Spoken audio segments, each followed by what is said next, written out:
All right, man. This is a bout that I'm really, really excited for, man. This is the return of Billy Q, but he's fighting a monster in number 14th ranked Shane Burgos, man. And if you remember Shane Burgos' last fight against Edson Barbosa, he suffered the delayed TKO, the flash delay, wobble back down. You know what I mean? It was crazy. It was crazy to see, but he's taken a lot of time off, and he's back and he's ready to get him, man. But Billy Q is a very interesting challenge in it of itself. So let's talk about it, man.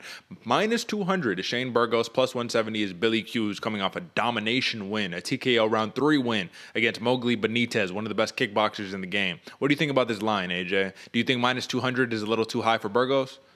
Yeah, I'm a little interested in why that's the case, man. I think it's a little too high. Don't get me wrong, Shaden Burgos, I am also very high on his talents, man. This dude can absolutely crack, solid boxing, good power, sharp jab. This dude can get it done, but a minus 200 against our boy Billy Q, man, they doing something dirty over there.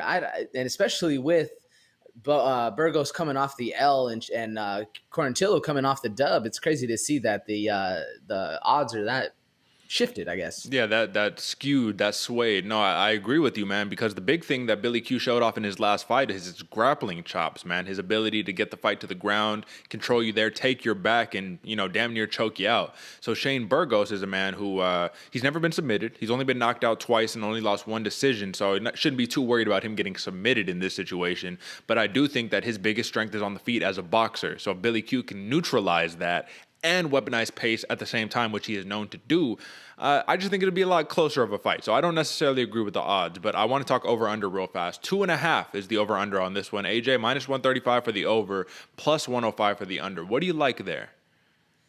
Probably the over on that one, Derek. I definitely think I think this one could end early. I don't necessarily see it though, to be honest. I see this one really grinding it out. Billy Q maintaining that pressure, dragging it into Yeah. deep waters, and Shane Burgos. If Burgos has his night though, this one will be a short one. But Okay. personally, myself, I see this one going the distance. What about So, you? well, I think that Billy Q is a war of attrition type fighter. Shane Burgos is kind of that same style, except it just takes him a little bit longer. He puts nice combinations together, but he's never really been that I'm just one punch KO type dude, right? So, in terms of knockouts, right? Burgos has been knocked out twice. Billy Q has only been knocked out once. His only other two losses are via decision. I think the over might be a good bet on this one, man. The odds makers agree, minus 135 there for over 2.5 rounds. So we might see a decision in this one, but I think it'll be a very hard fought fight regardless, man. So significant strikes landed per minute, AJ. I just wanted to bring this up. 7.29 at a 50% clip for Shane Burgos. That sounds impressive, right? But wait till you hear Billy Q's. 7.08 at a 64% clip. So he lands at an even higher percentage, just a little bit less volume, but still 7 and 7 right there. Defense, 58% for Shane Burgos, 43 for Billy Q. So not that hot for our guy. Takedown defense, which is what's important for what we were talking about here. 89% for Burgos, 57% for Billy Q. And if you remember the fight that he had against Gavin Tucker, he got ragdolled around the cage kind of the whole entire fight. So it's going to be an interesting one. But let's just talk about the different styles. As we said, Shane Burgos is this boxer, right? Technical, crisp combinations.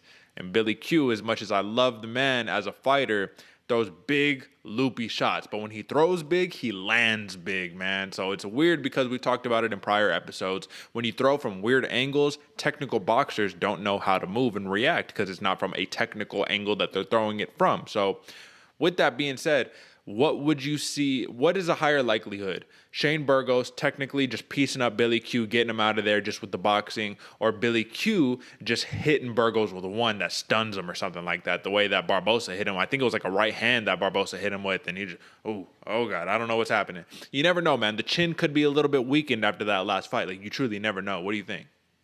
I think we're more likely to see Billy Q doing some crazy, funky angles and catching Burgos than anything.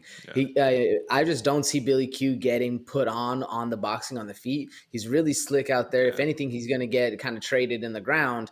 But he showed that his on the ground game style is a lot better than it. He's been improving so much more in these last recent fights. What do you think? Which one do you see going first? Well, I could see Billy Q, and I don't want to play too favorite because I know we're fan favorites of Billy Q here. Like, folks, we clearly are, but being objective about this, I can see Billy Q using his dirty boxing grappling style to push Burgos up against the cage and then try to get his work done there and neutralize that crazy technical boxing that Burgos has.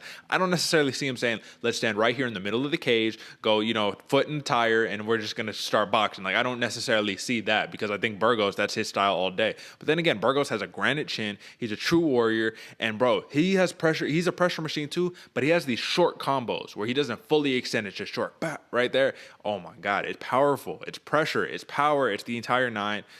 But he stands very heavy on his lead leg. Once again, I think Billy Q will be able to take advantage of the calf kicks. This is another one where I had to go really, really back and forth. But the thing that edges this out for me, and I'm going to give basically my pick here, is Billy Q's grappling is something that we just don't see from Shane Burgos too often, man. And that's the one X factor that can completely change the tide of a fight. And you never know. It could be 1-1 going into round 3. It's very close round 3, and then Billy Q gets a takedown at the end of the round 3. And we've seen how that impacts the judges before. So I'm going to go Billy Q here, man, and I'm going to decision win. I'm taking the over on that one. The over at minus 135.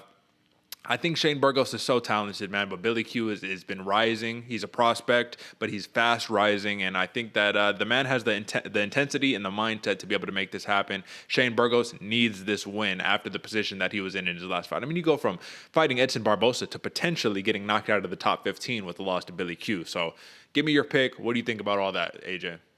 Yeah, I agree with you, man. Definitely, Burgos needs this one coming up for sure, Yeah. especially dropping 2 of his last. And I agree, man. Burgos is a killer out there. It's very interesting to see how he's going to come back after that delayed knockout because the chin might have held up, but the brain and how it was rocking inside his cranium definitely did not look good for him. And Billy Q, I mean, trying to not be as biased like you said, but this dude is a machine out there for the pressure. And I do think it comes down to that X factor of him being able to nullify the boxing of Shane Burgos and make it Billy Q's fight. Gritty on the ground, up and down, and they both got hands. Arguably, Shane Burgos is better handed. He has better boxing skills, but Billy Q is no slouch in that department at all. So me personally, man, I'm going Quarantillo by decision as well. Billy Q getting it done in the late rounds. And we can see, so like you said, one of those crazy things where it's a 1-1 going into round 3. Billy Q gets a takedown, maintains dominance on the ground pressure, and there he goes. He gets a decision. I do think it's going to be a pretty close fight, but me personally, like I said, Billy Q by decision. It's either way going to be really entertaining to watch. Yeah, man, I agree with you too. I do think Shane Burgos has better hands, but Billy Q is a more well-rounded package in my opinion. And the boxing, he's going to have to nullify it because Burgos has a 5-inch reach advantage. So easier said than done. But we're pulling for Billy Q right there. Underdog pick plus 170, folks. Take that for what it is worth right there. All right, AJ.